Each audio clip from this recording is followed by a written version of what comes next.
My guest today on the Business of Meetings podcast is an amazing individual, Brian Palmer, the former president of the International Association of Speakers Bureau. Tremendous experience, obviously, in booking speakers for the last 40 years. Brian will tell us what he is looking and what his clients are looking into speakers, how he recruits them.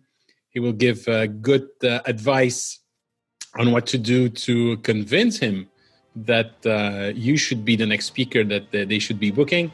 And he will also share his experience about selling his company. Enjoy listening to Brian Palmer. Hello and welcome to a new episode of the Business of Meetings podcast. Today, I am delighted to be speaking with a great friend, somebody that I call like the gentleman of our meeting industry, an amazing person who's now has the title of Senior Vice President of National Speakers Bureau, a division of Premier Speakers Bureau of Nashville, and he will tell us exactly how that happened. Brian Palmer was president of the International Association of Speakers Bureau. He was in the MPI International Board. He was president of MPI Chicago. He's been receiving a lot of awards in our industry. I cannot tell you how much I appreciate Brian and how everybody appreciates Brian. It really is the gentleman in our industry. Never one word higher than the other. I don't know how you do it. But Brian, thank you for taking the time to speak with me today. Thank you, Eric. That was a great introduction. And it's the reality. I mean, I don't know for how many years I know you. You always, I wish I would learn from you and be able to remain calm in every situation, not raising my voice, even if inside, I'm sure you have your own thoughts. So anyway, this has been a long journey for both of us, but you've been selecting speakers, helping speakers for many, many years. How did you get into the business? Well, my dad started the company. He was a band leader. He was in the entertainment business, and this speaking industry is somewhat on the fringes of the entertainment business. He got tired of traveling.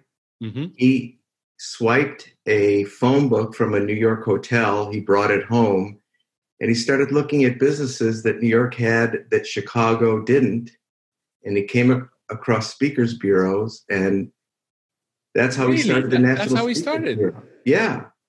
That's phenomenal. So it was 1972. I was a freshman in high school, and that's where I developed and refined my skills, licking envelopes, stuffing envelopes. That's when you used to have to lick stamps. Yep, I remember that. And so I worked there through high school and college, and then in 1980 started there full time. Started here full time. So you work with your father? Yeah. I mean, that wasn't full time, but I wanted to help him out. I mean, it was a very tough start to a business. It was the economy wasn't good. You know, a variety of issues that are common to a business starting up and committing his entire. I mean, he wasn't a rich man, and he took a big risk, and it was rough. And I felt the need to help, and it turned out pretty good. That's awesome. So you start representing speakers, helping speakers. I'm sure you have a process for that. So how do you select the speaker you're going to represent? Because obviously this is also your brand, and you have a process to regularly evaluate them. How do you do that? That's a tough question to answer, but I will answer it. But because there's not a really strict formula. To a certain degree, it's a gut feel. When I hear a speech and I think our customers are going to be interested in that kind of thing. And I think it's the sort of thing that people will buy, and it's within the realm of the market that we serve, which are primarily corporations and business-related associations. So to a certain degree, it's a gut feel. It's got to fit the market. And there's something about the way that people interact with me, which tells them how they might interact with our customers. Because we don't want somebody who simply might deliver an interesting talk to interact with our customers in irritating ways, or be insulting to the audience, or the speech. The appearance at an event is a critical moment, and it's got to be right in those critical moments. And what happens before the speech is also important, the run up to the presentation. And if we don't think that those things are going to be right, we're not going to be interested in booking them. And all that said, people can be right on so many factors, but we couldn't conceivably consider booking all the good speakers that are out there.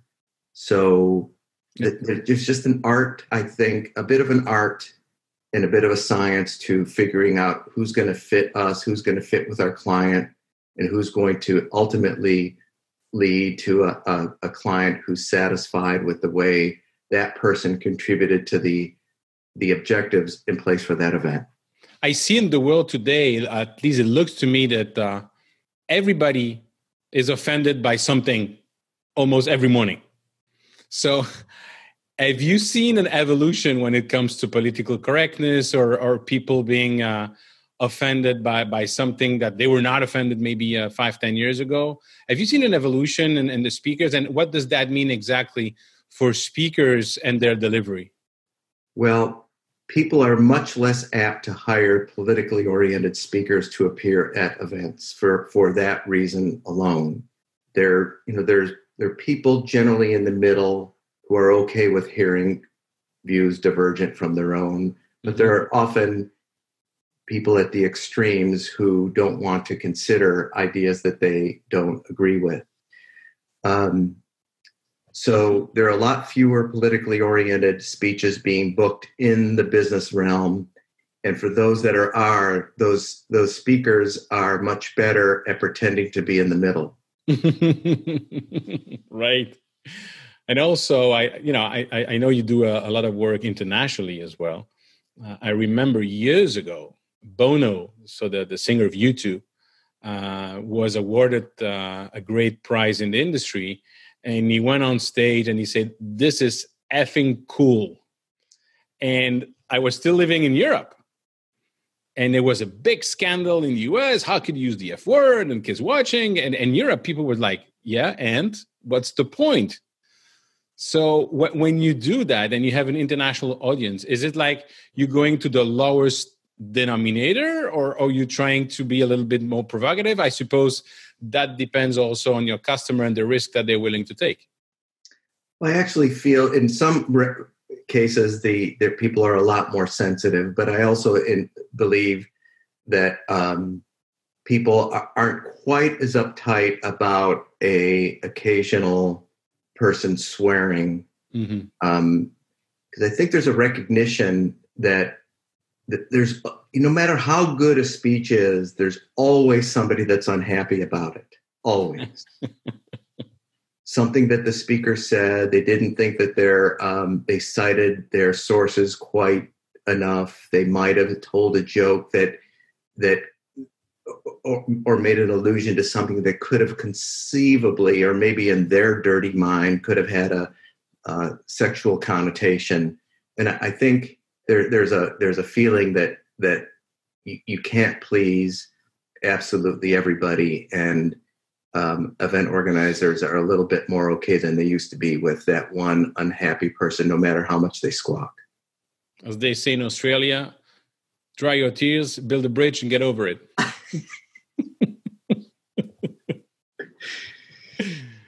So for you, when you do your scouting and you're looking at the new speakers, and also for all the speakers or aspiring speakers that are listening, who is an ideal speakers for you? And who's an ideal person? And is that person immediately, okay, I can start representing that person, or you kind of helping them, coaching them up to a certain point? I do a little bit of coaching, and sometimes it's even it's well received. That's actually one of my secrets. When I see somebody speak and I suggest that maybe they make a little adjustment to the presentation, the reaction to that is often very telling. Some people tell me to get lost, and then they say, when are you going to start booking me? And if somebody's unwilling to consider feedback for that very critical, about that really critical moment, that's how well the presentation is going to go over, I'm not nearly as interested in booking them. Mm-hmm. So we often do a little coaching, but by the time somebody comes to us, their presentations and their show should be fairly well refined. I mean, I don't want to sound pompous, but we're the National Speakers Bureau. Mm-hmm. We're a big entity. We have a brand to uphold, and people say, well, why don't you just start booking me? And I say, well, give 100 speeches, then I'll start booking you. I'm not interested in booking rookies. Mm-hmm. People say, you got to give me a chance. I think somebody should have been through a lot of situations, had a lot of tough times, and overcome some event adversity, the lights going out, all sorts of things that can go wrong, mm-hmm. and have that experience and really be prepared for anything that might not go right, like a hostile audience. And then I think they're ready for the big forums where a lot is expected of them, and they're going to get paid a lot of money. In my realm of the business, we can all have a bad day, but in my end of the business, it's really not acceptable to have a bad day. Mm-hmm. Yeah, I remember a big conference I was putting together in Lisbon for a pharmaceutical company, and this big name from big business schools, not represented by anybody but himself, was selected by the customer. Didn't want to hear anything about the crowd in Europe. Came, didn't want to rehearse. A nightmare for an event organizer. And he went on stage the first minute. I thought, you know what? Okay, the guy knows what he's talking about. And then he was talking about motivation, and then he stopped. And he said, so you're in the first base. You want to hit the ball hard and do a home run, and at least go to second or third base. And he lost the entire audience because nobody speaks baseball in Europe. Yeah. And so after 2 minutes of people were, laughing and talking, he got completely mad. He said, if you don't keep silence, I'm leaving the stage. It was like, okay, here is somebody who can use some help. Yeah.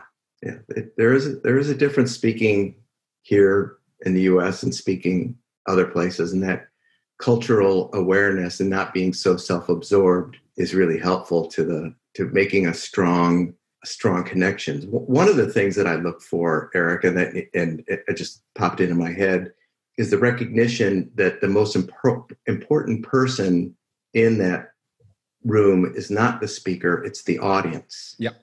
He or she is there to help that audience, to contribute to the objectives in place for that event, not to tell their story. People don't mm-hmm. spend a ton of money to hear somebody's story nearly as much as they spend that money to help their enterprise or their organization somehow rise up.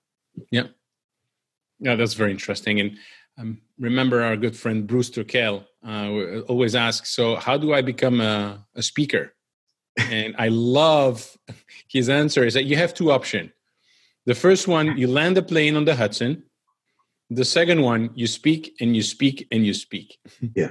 So if I want to come to you, if I want to come and be represented and obviously open larger doors that I could do on my own, what is the minimum requirement? So obviously a lot of speeches, but I have to come with a show reel. What kind of material, reference, testimonials should I have before coming to you? And also in terms of topics, how would I know that my topic is something interesting for your client? I've accepted people and considered people approaching me in a lot of different ways. That's not my job here anymore. And so there's a a place where that kind of thing goes. But let me answer the question more, if I can, more broadly, because I don't have a really solid answer about me. A lot of people call or write me asking me to teach them about the business, or how do I get started in the business.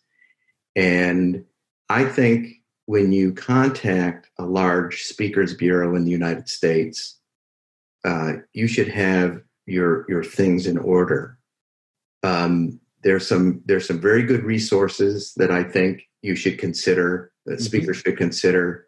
There's a book called The Wealthy Speaker that I think does a wonderful job explaining the marketplace and how people ought to set up an operation to be successful in the speaking business. The National Speakers Association has all sorts of educational seminars and products that can help speed your time to market and help you understand how to put an offering together.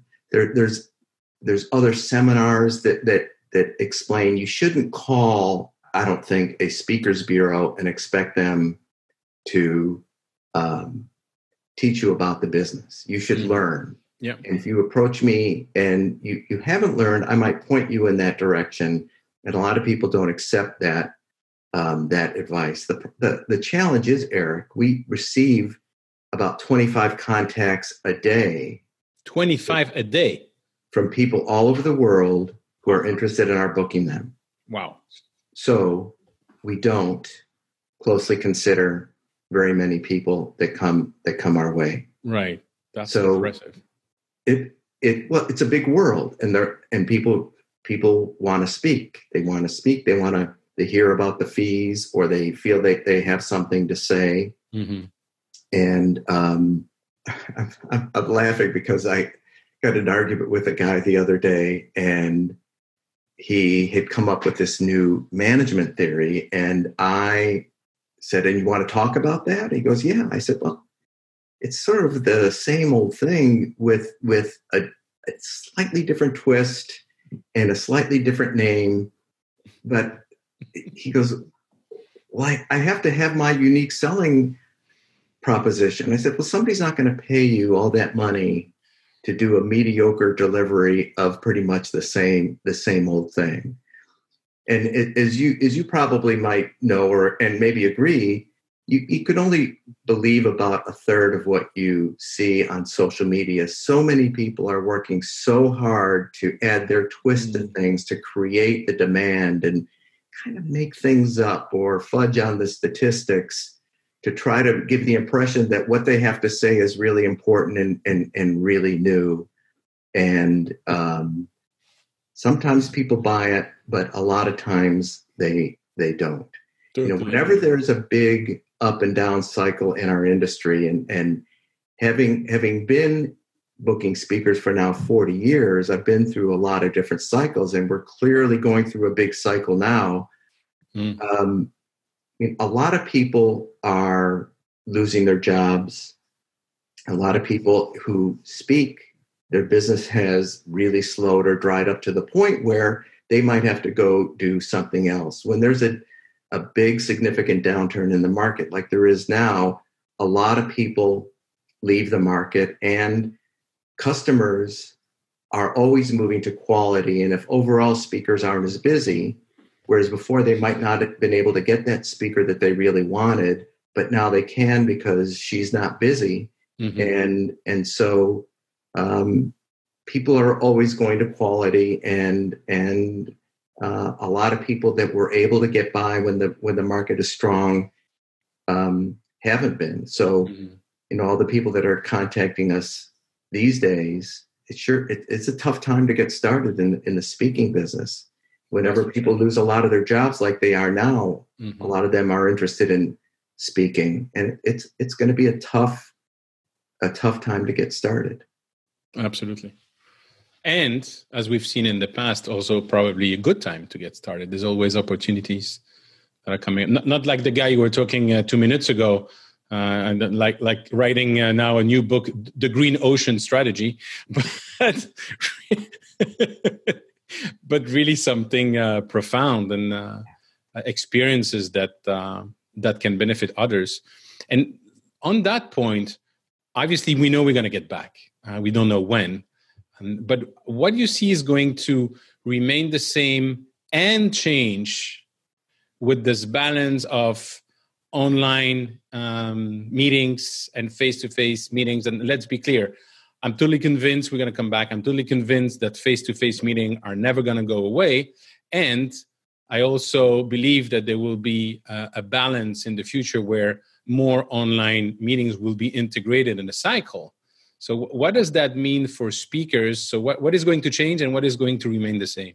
Well, I think people are learning that a lot of things can be done virtually. And so there will, like you suggest, be some messages, some kinds of meetings, the communication of some information that's going to be done virtually. I also believe that there will be virtual components of a lot of meetings.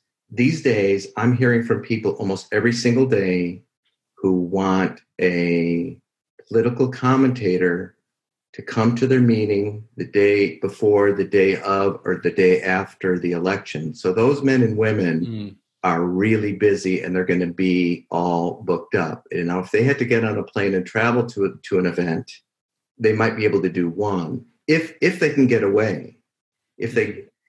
But now they can do, over the course of those days, they could conceivably do 20 Zoom presentations like this.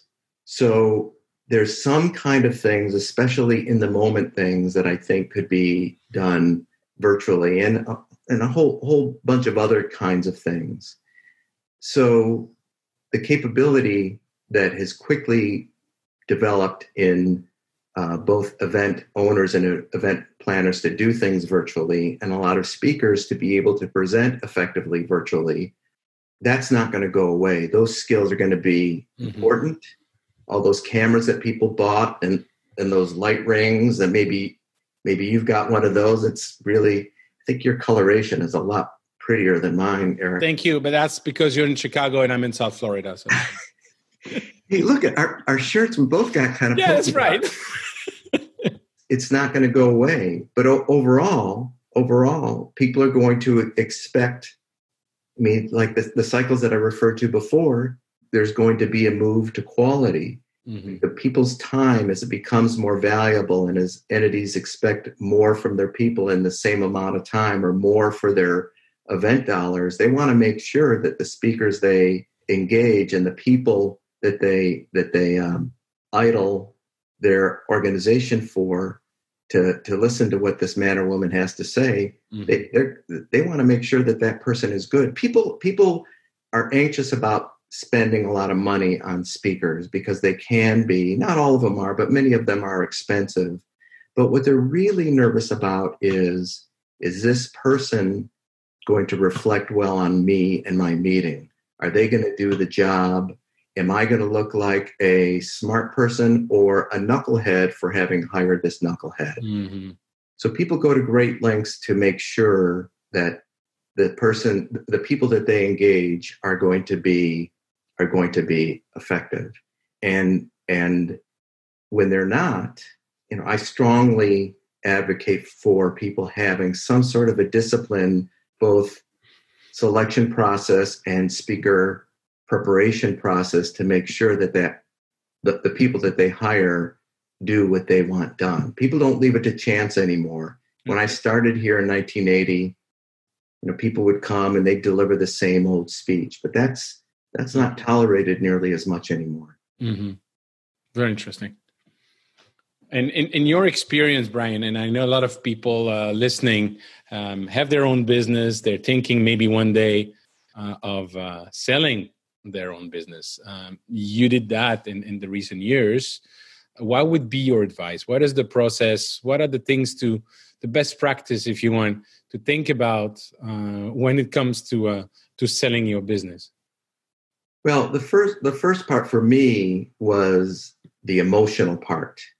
My dad founded the company. He didn't give me the business. I bought the business from my company. So it wasn't entirely emotional, and I really didn't have to ask my siblings about it, although I did talk to my mom about it, and she said, whatever you want to do, honey.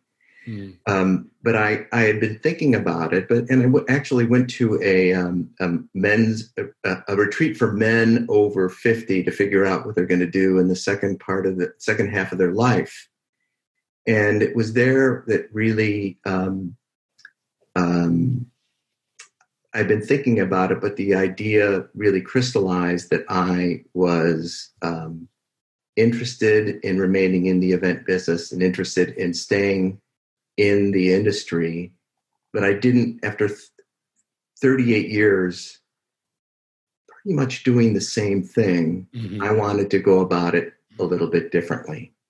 And so I actually had a coach at the time, and I talked about it with him, and he suggested that I find somebody who goes about the business in a similar way, in a similar philosophy that you do. It wasn't a transaction of a size where I could really comfortably retire and just go off and do whatever I wanted to do. I knew it would be something where I had to continue working. And so I had been approached quite a few times over the years about buying my company, and a lot of them were financial investments that people were interested in making. Some of them were event-related businesses that thought it would be great to have us as a conduit to high-level clients that they might be able to sell their services to. There were people in the entertainment business. But what I did was focus on people in the lecture business that I think I would want to do business with, that I enjoy doing business with. And I called the guy who's now my boss, Sean Hanks at Premier Speakers Bureau, and I brought it up to him, and he liked the idea. I liked the idea. It happened very fast. They were astonishingly good about the negotiation, and it was somewhat about the dollars and cents, but a lot of it had to do with some of the finer points and what my role was going to be, and the way that the transaction worked. I thought it was decidedly fair. It was really clear what was going to happen and what the transaction price would be based on. And so I hired a lawyer who helped me, who does a lot of business transactions, and he made it very helpful. You know, we hear about people that think about a business or a partnership, and they forget some very serious parts, and they're decidedly unhappy after the fact. And I'm decidedly happy about it all. Even you know, my timing in terms of this very serious downturn in our industry, my timing was good. Although, like many, we're having a very challenging time. Right. It's gotten better, and it's getting better. And luckily, in our business, we can book a lot of speakers virtually, and we are. And people don't need to fly. People don't need to go to a hotel. And so there is a platform for our business to come back, and it has come back. I'm certainly, just an aside, I'm very anxious about the many people in our business whose marketplace is dramatically changing and hasn't come back, and is apt to come back slowly. But when I did my deal, I certainly didn't think something like this would happen. No, right. Nobody. And you know, I want this deal to be very good for me, but as they wanted it to be very good for me, but I also want it to be very good for them. And there's 50 people at my company, and I I want the market to turn better for them, and I want it to be, I want to contribute to that. So I think I make some of those points.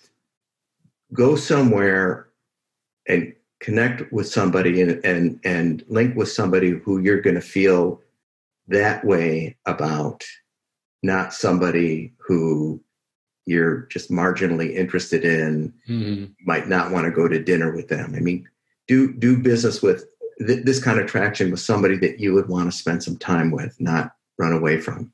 It's so important. And it's such a valid point. And yes, for anybody who has been through the process of selling their business, obviously money is important and is not enough. And I don't know how many entrepreneurs, friends that I have that have sold their business and almost got a depression the year after. So it was not about the money sitting in the bank account. Is it, what am I doing with my life? I've been so busy for so many years. I had purpose. And now what am I doing? So I think your advice of going to somebody who has the same mentality, the same approach to business is essential. And by the way, that's another point. Regardless of the money, doesn't mean that you have to stop working overnight, and you can still leverage your experience, help others, and grow the business. So it's a very good point. Thank you. Now, I know people are listening on the podcast and some are watching on YouTube. There's this beautiful picture on the wall behind you of an amazing car. What is it? I'm curious. It is a Eagle race car. Dan Gurney was an American. His dad was an opera singer, and he was interested in automobile racing. And he was one of the world's all-time great race car drivers and race car constructors. And he's the first American to design, build, and drive and win a Formula One race, all in the car that he designed, built, and drove. Wow. And that's a picture of him in his Eagle that won the Belgian Grand Prix at Spa, help me pronounce it, Spa-Francorchamps. It's close. Spa-Francorchamps. Okay. And a few years ago, he just passed away last year. A few years ago, he fit in his race car and he drove it on the track, and they took a picture, and I got lucky, and I got him to sign one. I like race cars. I know. And I know I took you to Spa-Francorchamps years ago. There was another... that was quite a day. You took a day off of work and you drove me to the, what do you call those hills? Les Ardennes. Yeah. And little hills. Belgian hills. That was quite a day. It's a beautiful story. Yeah, I took a day off. My boss didn't like it, but I told him you can go to hell. And looking in the mirror is always easy. But I seem to recall on the way home, you drove like we were on the racetrack. I was holding on to my wishing I had a full harness to hold me in. That's not true. It's just regular driving. That's interesting. So you have this picture of Gurney and Spa-Francorchamps, and behind me you have the one of my favorite comic strip, Largo Winch, which is also from Belgium. But little side note here. Brian, it's always a delight to speak with you. I'm always learning. It's wonderful. And I know you're always there to share your experience. So thank you so much for that. I want to ask you one last question for today. It's one of my favorite questions that actually, I hope you can meet one day this gentleman named Jason Gaignard. He started a community called MMT, Mastermind Talk. Absolutely amazing group of people in there. And Jason has got this question that I love to ask you. We are meeting in 1 year with a bottle of champagne. What are we celebrating? We're celebrating the profound resurgence of the event business. Growth, new opportunities, new players, and full hotels and trouble finding seats on airplanes. Amen to that. And that will be a bottle of Dom Perignon for this. Exactly. Thank you. Thank you so much, Brian. You buying? Of course I am. All right. Thank you very much. Thanks, Eric. Thank you, Brian, for sharing your experience and your expertise with us. I remember what you said about speakers being able to get feedback, which is very important. And also when you're looking to sell your company, sell your business, look for people that are thinking the same way as you do, that are approaching the business the same way as you do. If you want to get in touch with me, don't hesitate to join the Facebook group, The Business of Meetings, by going to www.eventbusinessformula.com/group or reach out to me on LinkedIn. Thank you.